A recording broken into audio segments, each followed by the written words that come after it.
शीतकालीन सत्र की तैयारियां शुरू हो चुकी हैं। तो उत्तर प्रदेश से ये बड़ी खबर इस वक्त की आ रही है। शीतकालीन सत्र की तैयारियां, तमाम मुद्दों को लेकर के इस सत्र में चर्चा की जाएगी। 5 दिसंबर से विधानसभा का शीतकालीन सत्र इसकी शुरुआत होगी और फिलहाल तैयारियां पूरी की जा रही हैं। कार्य मंत्रणा समिति की भी बैठक होगी जिसमें एजेंडे, मुद्दे, तमाम चीजें तैयार होंगी। तो कार्य मंत्रणा की भी बैठक होगी। 4 दिसंबर को सर्वदलीय बैठक की जाएगी और उसमें सभी से यह अपील होगी कि शीतकालीन सत्र को सुचारू तौर पर चलने दिया जाए। और चलिए ज्यादा जानकारी के लिए हम सीधे रुख करेंगे हमारे यूपी के संपादक प्रदीप विश्वकर्मा जी का। प्रदीप जी, शीतकालीन सत्र की तैयारियां शुरू हो चुकी हैं। 5 दिसंबर से अगर हम बात करें तो शीतकालीन सत्र की तैयारी होगी, शुरुआत हो जाएगी। किन मुद्दों को लेकर के विपक्ष घेरने की तैयारी में और उसके सवालों के जवाब किस तरह से सरकार देगी, आपसे जानना चाहेंगे। बिल्कुल, देखिए ये एक बहुत ही महत्वपूर्ण सत्र होगा क्योंकि इस समय मैनपुरी में चुनाव चल रहे हैं, 2 विधानसभा में और रामपुर में भी चुनाव है, खतौली में भी चुनाव है। और ऐसे समय में ये सत्र होने जा रहा है। 4 तारीख को कार्य समिति की बैठक होगी। उसमें तय होगा कि कौन कौन से इस बार जो विधेयक है वो पास कराए जाएंगे। 6 तारीख को बजट, अनुपूरक बजट पास कराया जाएगा, तो उसको लेकर के रूपरेखा बनेगी और सभी विपक्षियों की एक मीटिंग होगी जिसमें जैसा कि सभी से अपील की जाएगी कि इस बजट सत्र को अच्छे से चलाया जाए और मांगे उठाई जाए। अब जहां तक बात रही आपके सवाल की कि कौन कौन से मुद्दे होंगे, मुद्दे बहुत ही अहम होंगे और खासकर के विपक्ष के लिए एक बहुत मौका होगा कि वो अपने और जनता के मुद्दे यहाँ पर उठा सके। मुद्दों की बात करें तो महंगाई, अभी भी महंगाई की जनता दो चार हो रही है, इसको लेकर के सरकार को घेरने की कोशिश की जाएगी। बेरोजगारी की बात करें तो बेरोजगारी हो, निजीकरण की बात करें, ये सारे बहुत ही अहम मुद्दे हैं जो सरकार को घेरने के लिए काफी है और सरकार इसी पर लगातार घेरती जा रही है। क्योंकि निजीकरण का मामला, प्रधानमंत्री नरेंद्र मोदी का मानना है कि ये देश की भलाई के लिए और लगातार वो इस पर आगे बढ़ रहे हैं और यही कारण है कि वो निजीकरण की ओर बढ़ रहे हैं। लेकिन विपक्ष इसको भुलाने की कोशिश कर रहा है।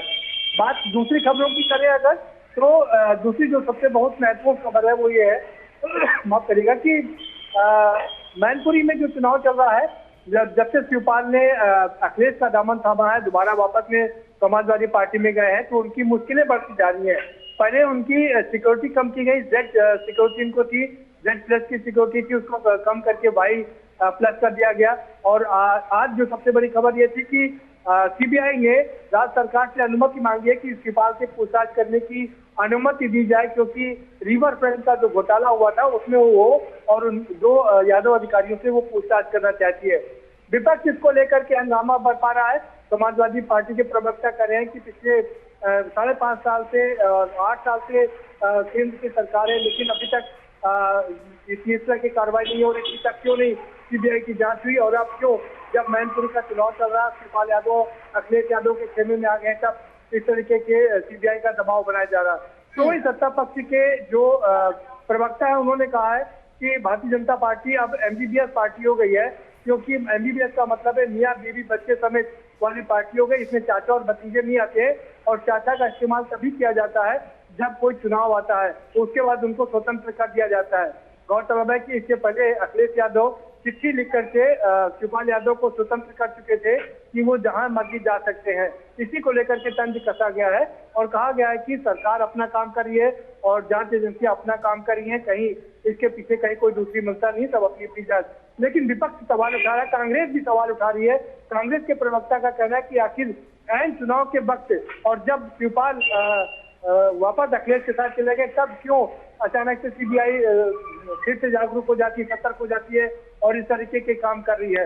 ये अपने आप में बड़ा सवाल है। इसको लेकर के जब शिवपाल से बात की गई तो शिवपाल ने कहा कि अब हमारी रक्षा स्वयं जनता करेगी और पार्टी करेगी, क्योंकि अखिलेश यादव ने इसको लेकर के जवाब दे दिया है।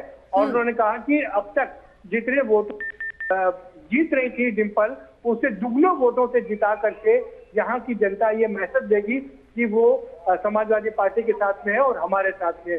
तो इसको लेकर के लड़ाई बहुत तेज हो चुकी है। तीसरी बड़ी खबर, अभी इस समय जनसभा करने के बाद में योगी गुजरात में रैली निकाल रहे हैं और इस रैली में उन्होंने लगातार कांग्रेस को ही निशाने पर रखा है, जो 4 साल जनसभाएं की है।